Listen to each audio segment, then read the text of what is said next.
Good evening. Welcome back to another Novak News with myself, Billy, and Thomas. We're going to talk to you this evening about the missing ingredient in the market. Stay tuned. Oh.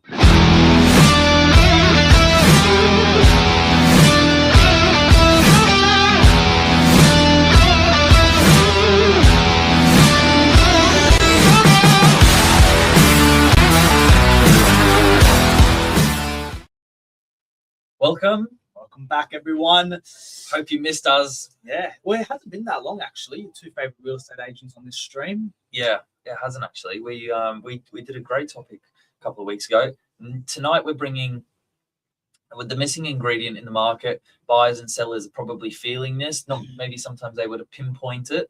So we're going to make it nice, plain and simple. Yeah, let's do it. Yeah, this evening. I like this topic, the missing ingredient. I think a lot of people are feeling that there's something missing in the market today. So we're here to expose it. Do we just go into it? I feel like if we say it right now, we're just going to give the show away. Nah, not yet. Let's go.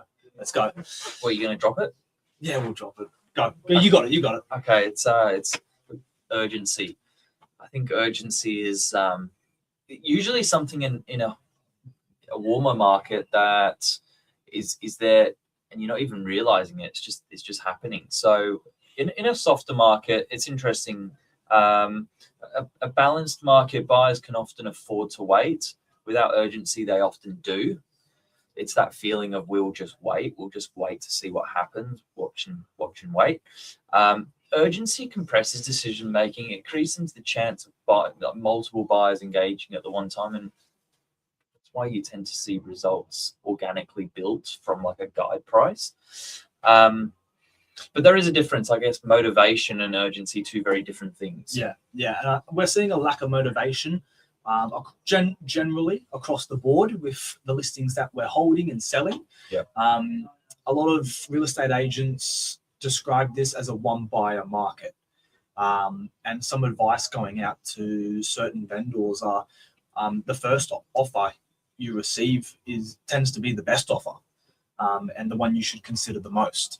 So, yeah. I mean, we broke that down in a news topic like this a while back, but it statistically makes sense. It's when you've got most eyeballs on the property, and then like based on buyer dynamics and patterns, that also kind of makes sense. You've got people that are ready to transact at their quickest. They may have just missed out on something, so they tend to react quite quickly. That's sort of the reasoning and the logic behind why some of the times the first offer is the best offer. But can we just break down the difference between sort of a motivation and urgency? Yeah. How they come in? Yeah. So motivation is essentially wanting to buy or sell, where urgency is needing to make a decision by a certain date. So when you look at urgency, you think I've just sold and I need to buy by the time I sell. That is urgency. Yeah. Whereas motivation, sometimes it can be maybe a bit more self-imposed, or rather than like urgency, maybe a bit bank imposed or financial imposed. So there is clearly two differences. Many buyers today motivated, but they're not urgent. And so they result in tending to go through more inspections, longer due diligence, more negotiation, lower first offers, because they feel like they got time on their side. And let's face it, if a property's not going to sell from underneath you, why wouldn't you go and spend one more weekend looking at what else is out there, or exactly being in that in between decision phase? Exactly. And then when you think about where urgency naturally comes from, it can be seller driven, and it could also be buyer driven as well. So if you want to break down seller driven urgency, you're thinking that they've purchased somewhere, so they need to sell, maybe to gather the funds to finalize the purchase of that next property. You think of financial deadlines, just like that. Relocation, so maybe they're looking to move closer to family, or they have kids going to school somewhere and they need to be within a certain location. Yeah. And then the more, original real estate urgency matters like divorce or deceased estate from a passing within family. End of a lease as well. Yeah, there's loads. Yeah. And on the buyer's side, you've got someone who potentially is finance approved, ready to transact. They're again, you've got their lease ending, they've got school catchments and deadlines to follow, family circumstances, could be selling another property. There's loads of different things. So you've got like, I guess, buying and selling, and they're sort of trying to meet somewhere in the middle. And then just on top of that as well, you look at urgency as a buyer where there's maybe 20 people at your open home. That's another point as well to raise. If buyer numbers through a property are low, then that urgency is also going to be low. They'll see just themselves at an open home and they think, okay, I have a bit of time here.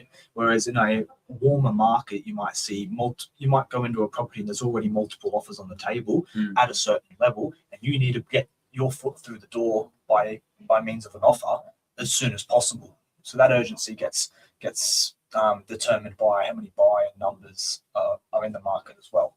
But then going on to how owners can create urgency and without appearing desperate. Bill? Yeah, sometimes there's sort of strategic ways, I guess, you can look to your agent to guide you through a recommended selling approach, because you don't want to seem desperate. But I think like an observation we've made at the moment is that there are properties that are sitting on the market for long extended periods of time, and if price hasn't changed, maybe the strategy could be tweaked a little bit to create that feeling that there is momentum being made. To a buyer, obviously price is compelling, and like you need to establish value first. But the second thing is knowing that decision is actually being made, and that if they like the property, they have capacity to buy, and they have quite a clear path to follow.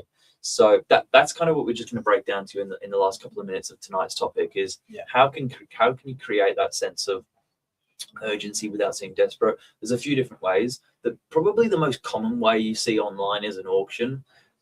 That's pretty much designed as a 4-week period where you go out to the market, you get the feedback, and then you can platform the property to go out to the best buyers and let them organically work out where they see value. That's done in an open forum. Second of all is like an expressions of interest. That's quite common. It's more of like a closed private treaty style, where then you submit your offer at the end. I think both of those, the reason auctioneers, agents, and sometimes owners like it is because they can put a date in the calendar and people work towards that. Yeah. That also helps with buyers who are ready to buy early in that property's campaign, and they can put their offer forward well in advance. When you're comparing that to an auction where they have to wait basically until the auction day, which is in 4 weeks' time if you're viewing on the first day or week.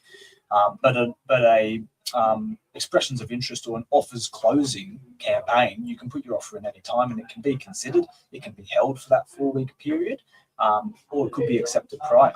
Yeah. Now, if you haven't sold in either of those two scenarios, another way, it's simple, is a price alignment. You take the feedback you get, you align that with the market, and it is often that if you align the price and then you establish market value, you get multiple people coming in at similar levels with offers, and organically it might build its way back up.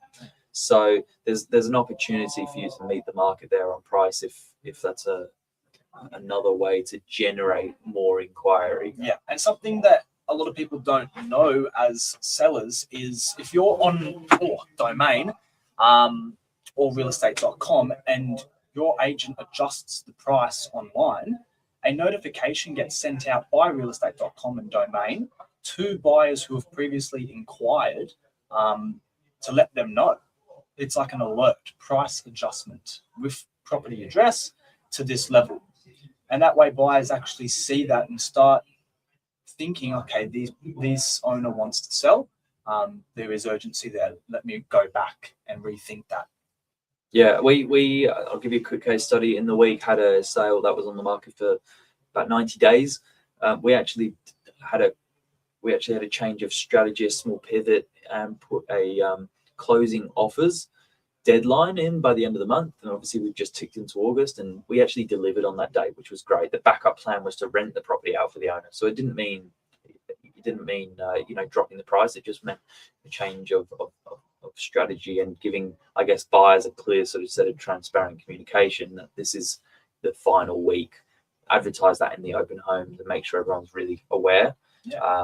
And then sometimes that creates momentum. It produces the offer. It produces someone that little bit of a push in the right direction to get their ducks in a row.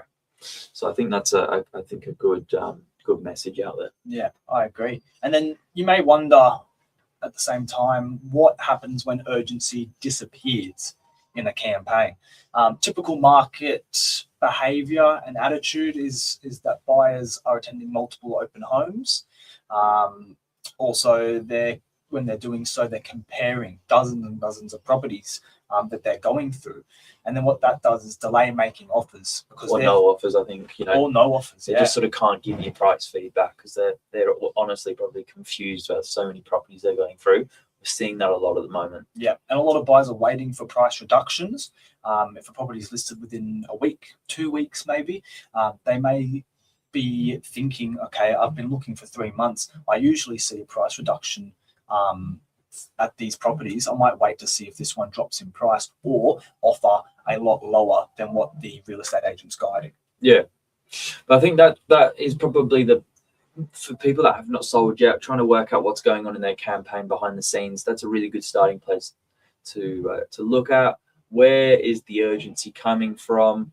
Where is the set of communication to the buyers that decisions are going to be made? And hopefully that helps you have a quick look. If you need any help, I suppose reach out to us. Absolutely. And at the end of the day, you just got to remember that when competition follows, stronger prices become much more likely. Yeah, absolutely. There you go. All right, guys. Have a good evening. Thank you for tuning in. Take See you care. later.